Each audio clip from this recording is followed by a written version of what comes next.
प्यारे बच्चों, आइए बाल महाभारत कथा के अंतर्गत भीष्म पर्व के बारे में पढ़ें।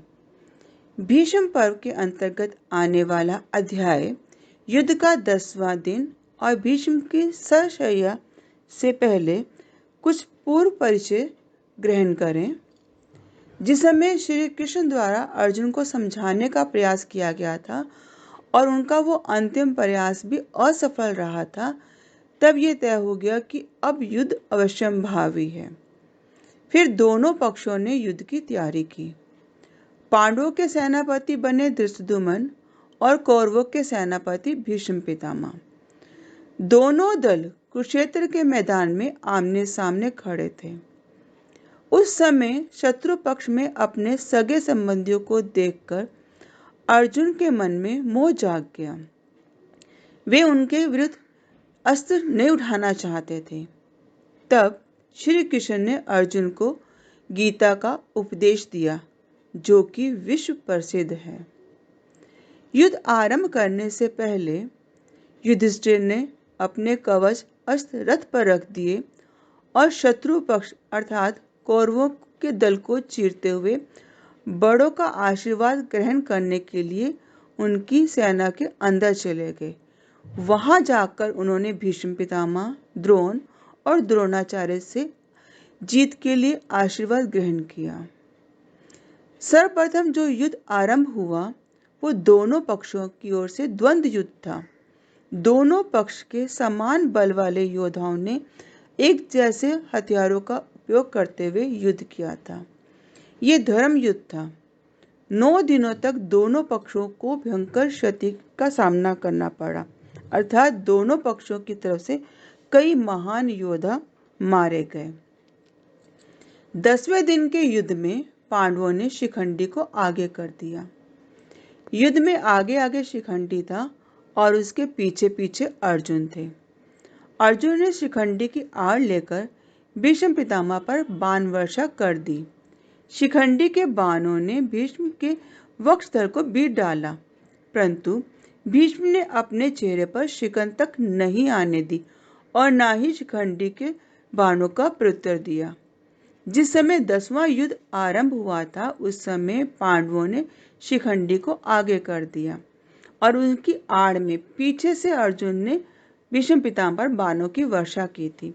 वो जानते थे कि भीष्म पितामह किसी स्त्री पर शस्त्र नहीं उठाएंगे और हुआ भी यही था। शिखंडी को आगे देखकर भीष्म पितामह पहचान गए थे कि ये स्त्री है, अतः उन्होंने अपने हथियार रख दिए थे। उनके पीछे से छिपकर अर्जुन ने उन पर बाणों की वर्षा की और उनके बाणों से भीष्म पितामह घायल हो गए।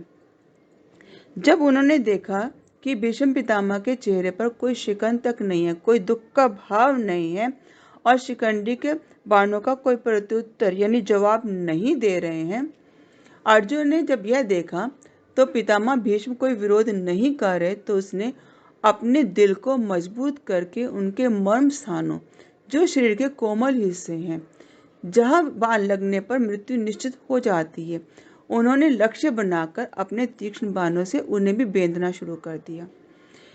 भीष्म का सारा शरीर बिंद गया, यानी शरीर के हर हिस्से पर तीर लग गए, परंतु फिर भी उनका मुख जरा भी मलिन नहीं हुआ। भीष्म ने अपने चेहरे पर पीड़ा का कोई भाव नहीं आने दिया। भीष्म ने अर्जुन पर जब शक्ति अस्त्र चलाया तो उसने उसे 3 बाणों से काट गिराया। अब भीष्म को यह महसूस हो गया कि आज का युद्ध उनका अंतिम युद्ध होगा। अभी तक भीष्म ने भी प्रहार किया था, उन्होंने एक शक्ति अस्त्र चलाया था, लेकिन अर्जुन ने उसे काट गिराया था। इसके बाद उन्हें लगा कि वास्तव में ये उनके लिए अंतिम दिन होगा, अंतिम युद्ध होगा। अतः वे अपने हाथ में ढाल तलवार लेकर युद्ध से उतरने लगे, किंतु अर्जुन के बाण लगातार बरसते रहे। यहाँ जिस समय भीष्म पितामह ढाल को लेकर और तलवार को लेकर रथ से उतर रहे थे, उस समय भी अर्जुन ने उन्हें मौका नहीं दिया और लगातार बाणों की वर्षा करता रहा, जो नीति के विरुद्ध था। उनके बाणों से पितामह के शरीर में एक उंगली रखने लायक जगह नहीं छोड़ी। उनके पूरे शरीर में बाण ही बाण लगे हुए थे।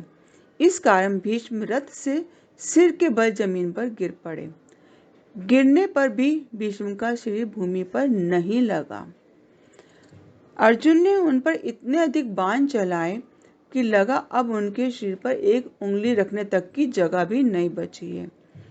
रथ से उतरने का प्रयास जब वो कर रहे थे तब वो बाण लगने के कारण सिर के बल गिरे और गिरने के बाद भी उनका शरीर जमीन पर नहीं लेटा, क्योंकि उनका सारा शरीर बाणों से बिंधा हुआ था। उनके पूरे शरीर में जो बाण लगे हुए थे वे एक ओर से घुसकर दूसरी ओर से निकल आए थे, जिससे भीष्म का शरीर जमीन पर ना गिरकर उन बाणों के सहारे ही ऊपर टिका रहा। बाण क्योंकि आर पार हो गए थे, अतः जब वो गिरे जमीन पर उनका शरीर जमीन को छू नहीं पाया और बाण ही जमीन पर टिक पाए। तभी उन्होंने अर्जुन से कहा, पुत्र अर्जुन, मेरा सिर लटक रहा है, इसके नीचे कोई सहारा नहीं है, तुम इसे कोई ठीक सा सहारा लगा दो। भीष्म ने यह वचन उसी अर्जुन से कहे थे जिसने थोड़ी देर पहले ही उन्हें प्राणहारी बाण से बींध डाला था।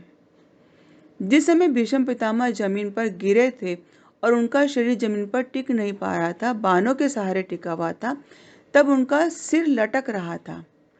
अब उन्होंने अर्जुन से ही कहा, उसी अर्जुन से जो थोड़ी देर पहले उन पर इतने अधिक बाणों की वर्षा कर रहा था जैसे उनके प्राण ही हर लेगा।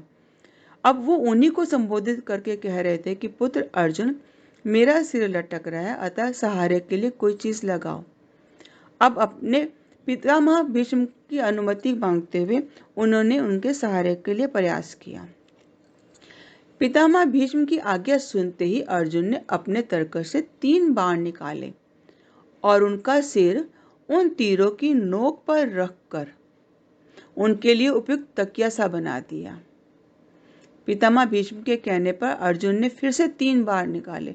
अब उन 3 बाणों को उन्होंने इस ढंग से रखा कि उनकी नोक पर उनका सिर आ सके, और इस तरह से उन्होंने भीष्म पितामह को एक तीरों का तकिया दे दिया। भीष्म ने कहा, हे गणराज अर्जुन के द्वारा बनाए गए तकिए से मैं प्रसन्न हो गया हूँ। वहाँ उपस्थित जो अन्य लोग थे, राजा उपस्थित थे, उनको संबोधित करते हुए भीष्म ने कहा कि अर्जुन ने जो तकिया मुझे दिया है उससे मैं अब प्रसन्न हो गया हूँ।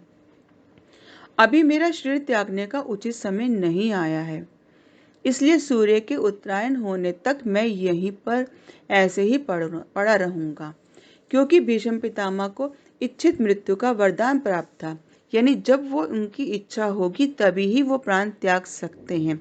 अतः उन्होंने इस समय प्राण त्यागे नहीं। हालांकि सारा शरीर उनका बाणों से बिंधा हुआ था, तब भी वो जीवित थे।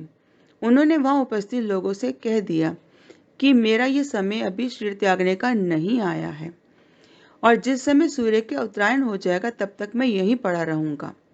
सूर्य अस्त होने से पहले यदि आप सब में से जो भी उस समय जीवित बचेगा वे आकर मुझे देख जाएं, यानी मृत्यु से पहले आप में से जो जो इस युद्ध में जीवित रहेंगे वो यहाँ आकर मुझसे भेंट कर सकते हैं। तब तक मैं युद्ध भूमि में यहाँ ऐसे ही पड़ा रहूंगा। थोड़ी देर बाद उन्होंने अर्जुन से कहा, बेटा अर्जुन, मेरा पूरा शरीर जल रहा है और प्यास लग रही है, थोड़ा पानी तो पिला दो। अर्जुन ने तत्काल ही धनुष बाण तानकर भीष्म के दाहिने ओर से बड़ी जोर से एक बाण मारा। बाण पृथ्वी में घुस गया और सीधा पाताल लोक में जा लगा, जिससे उस स्थल से जल का स्रोत फूट पड़ा। फिर उस अमृत समान शीतल जल को पीकर भीष्म पितामह ने अपनी प्यास बुझाई और बहुत ही प्रसन्न हुए। युद्ध भूमि में तारों से बिंधे हुए, तीरों से लगातार बिंधे हुए भीष्म पितामह जब सरशैया, यानी ऐसा बिस्तर, ऐसी शैया जिस पर तीर हों, तीरों की सेज पर सोना यानी सरशैया पर सोए हुए थे, उस समय उन्होंने अर्जुन से कहा कि इस समय मेरा शरीर जल रहा है, मुझे प्यास लगी है, अतः थोड़ा पानी पिला दो। तब अर्जुन ने उनकी प्यास को शांत करने के लिए उनके दाहिने ओर से पृथ्वी पर एक तीर चलाया था। उस तीर से वो पाताल लोक में गया और वहां से एक पानी का झरना फूट पड़ा था। वह पानी सीधा भीष्म पितामह के मुंह की ओर गया और भीष्म पितामह ने उस पानी को पीकर प्यास बुझाई और प्रसन्नता का अनुभव किया। ये सारे कार्य भी उन्होंने अपने उसी पुत्र से कहे, अर्जुन से, जो उनके प्राण ही हरने वाला है। कर्ण को जब पितामह भीष्म के घायल हो जाने का पता चला तो वह रण क्षेत्र में उनके पास आए और उन्हें प्रणाम किया। पितामह भीष्म को जब उनके मुख पर भय की छाया सी दिखाई दी, जिससे उनका दिल भर आया, वे अपने सिर पर लगे बाणों से होने वाली पीड़ा को दबाकर कर्ण से कहने लगे, बेटा, तुम राधा पुत्र नहीं, कुंती पुत्र हो। हे सूर्य पुत्र, मैंने कभी भी तुमसे ईर्ष्या नहीं की। तुम बेकार में ही पांडवों से वैर करते रहे, इसलिए तुम्हारे प्रति मेरा मन मलिन हो गया है। जिस समय कर्ण को पता लगा कि पितामह भीष्म घायल हो गए हैं, तो वह उनकी जानकारी हासिल करने के लिए युद्ध भूमि में उस स्थान पर आया जहां वे सरशैया पर लेटे थे। वहां आकर उन्होंने उन्हें प्रणाम किया। पितामह भीष्म ने देखा कि कर्ण के चेहरे पर दुख की छाया है, यानी पितामह भीष्म को इस तरह घायल देखकर उनका मन भर आया था, घायल हो गया था। अब पितामह भीष्म के मन में भी कर्ण के प्रति विनम्रता का भाव जाग गया। उन्होंने अपने सिर की पीड़ा को दबाया और कर्ण से कहा कि देखो, तुम वास्तव में राधा के पुत्र नहीं, कुंती के पुत्र हो। उन्होंने उसे इस सच्चाई से अवगत कराया कि वो किनके पुत्र हैं और फिर संबोधित किया कि हे सूर्यपुत्र, क्योंकि वो सूर्य के पुत्र हैं, और स्पष्ट कर दिया कि मैं तुमसे कभी भी ईर्ष्या नहीं करता था, क्योंकि भीष्म पितामह जानते थे कि कर्ण कुंती के ही पुत्र हैं, अतः वे उनसे ईर्ष्या नहीं करते थे। पर क्योंकि कर्ण पांडवों से बैर कर रहे थे और वो कौरवों से मिले हुए थे, अतः इसीलिए उनके मन में उसके प्रति थोड़ा मलिनता का भाव आ गया था। उन्होंने स्पष्ट कर दिया कि मैं तुमसे बैर नहीं करता था, पर क्योंकि तुम पांडवों से बैर ले रहे थे, इसलिए मेरे मन में तुम्हारे प्रति थोड़ी मलिनता का भाव आ गया था, यानी मेरा मन तुम्हारे प्रति कुछ मैला हो गया था। तुम्हारी दानवीरता और शौर्य से मैं भली भांति परिचित हूँ। इस बात में कोई संदेह नहीं कि शौर्य में तुम श्री कृष्ण और अर्जुन की बराबरी कर सकते हो। भीष्म पितामह जानते हैं कि कर्ण दानवीर हैं और इसी दानवीरता के चलते ही उन्होंने अपने कवच और कुंडल कुंती को दे दिए थे। इस बात से भी वो परिचित थे, उनके शौर्य से भी वो परिचित थे, और वे ये भी जानते थे कि कर्ण श्री कृष्ण और अर्जुन की बराबरी कर सकते हैं। अगर युद्ध होता है कि वो अर्जुन को हरा भी सकते हैं। तुम पांडवों में सबसे बड़े हो, इसलिए तुम्हारा यह कर्तव्य बनता है कि तुम उनसे मित्रता कर लो। मेरी यही इच्छा है कि युद्ध में मेरे सेनापतित्व के साथ साथ तुम्हारा पांडवों के प्रति जो वैर भाव है वह भी आज समाप्त हो जाए। अब यह भीष्म पितामह ने कर्ण से कहा कि तुम क्योंकि पांडवों में सबसे बड़े हो, यानी कुंती के पुत्रों में तुम सबसे बड़े हो, अतः तुम्हारा यह कर्तव्य बनता है कि तुम पांडवों का साथ दो, उनसे मित्रता कर लो और कौरवों के विरुद्ध हो जाओ। और साथ ही मेरी ये भी इच्छा है कि अब के युद्ध के बाद जब मैं सेनापति नहीं रहूंगा, तब इस युद्ध के सेनापति तुम बन जाओ और तुम मेरा सेनापति जिस प्रकार समाप्त होगा, उसी प्रकार इस युद्ध के साथ साथ तुम कौरवों का साथ भी छोड़कर पांडवों के साथ चले जाओ, या पांडवों के प्रति तुम्हारे मन में जो बैर भाव है वो समाप्त हो जाए। जैसे इस युद्ध में मेरा सेनापति तो समाप्त हो जाएगा, उसी प्रकार तुम्हारे मन में जो पांडवों के प्रति वैर भाव है वह भी समाप्त हो जाए। यह सब सुनने के बाद कर्ण ने बड़ी विनम्रता से कहा, पितामह, मैं जानता हूं कि मैं सूत पुत्र नहीं बल्कि कुंती पुत्र हूं, लेकिन अब मुझसे यह नहीं हो सकता। मैं दुर्योधन का साथ छोड़ दूं और उसके शत्रु पांडवों से जा मिलूं। यहाँ कर्ण ने पितामह भीष्म को स्पष्ट बता दिया और ये भी बता दिया कि वास्तव में वो इस बात को जानता है कि वो सूत पुत्र नहीं है, कुंती का पुत्र है, लेकिन फिर भी वो दुर्योधन का पक्ष नहीं छोड़ सकता। वो ये जानता है कि दुर्योधन ने उसका उस समय साथ निभाया था जिस समय कोई उनके हित में नहीं खड़ा हुआ था। तब वो इस समय किस प्रकार दुर्योधन का साथ छोड़ देता। वो नहीं चाहता कि इस समय वो दुर्योधन का साथ छोड़ के शत्रु यानी पांडवों से हाथ जा मिले। और यहाँ उसने स्पष्ट कर दिया कि इस समय मेरा यही कर्तव्य बनता है कि मैं दुर्योधन के पक्ष में रहकर उसके शत्रुओं के से युद्ध करूं, यानी पांडवों के विरुद्ध मैं युद्ध करूं। मेरा कर्तव्य यही है कि मैं दुर्योधन का साथ निभाऊं। कृपया आप सब मुझसे इस बात की आज्ञा दें कि मैं दुर्योधन की ओर से लड़ूं। या उन्होंने उनसे आज्ञा भी मांग ली कि वो उन्हें आज्ञा दें कि वो कौरवों के पक्ष में रहकर ही पांडवों के विरुद्ध युद्ध लड़ें। मैंने आज तक जो भी किया है या कहा है उसमें जितने त्रुटियां या दोष हैं उसके लिए मुझे क्षमा कर दें। कर्ण ने भीष्म पितामह से अपने सारे दोषों के लिए क्षमा मांगी कि मैंने कभी भी कुछ भी अपशब्द कहे हैं, कुछ भी गलतियां की हैं, मैं उन सब के लिए आपसे क्षमा मांगता हूँ। कर्ण की बात ध्यानपूर्वक सुनने के पश्चात पितामह भीष्म ने उनसे कहा, तुम्हारी जो इच्छा हो वही करो।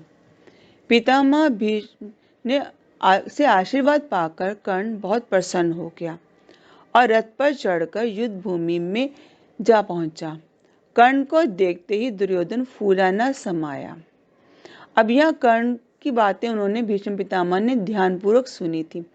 उन बातों से वो जान गए थे कि इस समय कर्ण कौरवों का ही साथ देगा।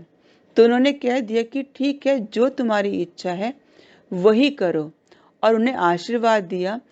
पितामह का आशीर्वाद पाकर कर्ण प्रसन्न हो गया और युद्ध भूमि के लिए रवाना हो गया।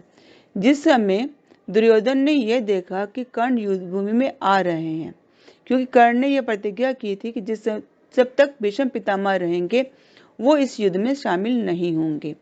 अब क्योंकि भीष्म पितामह नहीं रहने वाले हैं तो उन्होंने कर्ण को यहाँ भेजा है स्वयं भीष्म पितामह के कहने पर। अब जब कर्ण वहां आ गए हैं तो दुर्योधन उनको पाकर बहुत अधिक प्रसन्न हुए।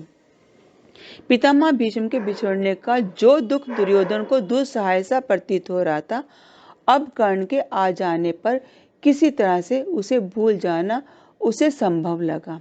उन्हें लगा कि हाँ, अब भीष्म पितामह की जगह यह कर्ण ले सकता है, क्योंकि कर्ण भीष्म पितामह के बिछोड़ने का दुर्योधन को बहुत अधिक दुख था। उन्हें लग रहा था कि भीष्म पितामह के ना रहने पर ये युद्ध कैसे जीत पाएंगे। अब जबकि कर्ण उनके पास आ गए थे, उन्हें लगा था कि अब युद्ध में जीत की कुछ संभावना बनती है। आशा है आपको ये पाठ समझ में आ गया होगा। धन्यवाद।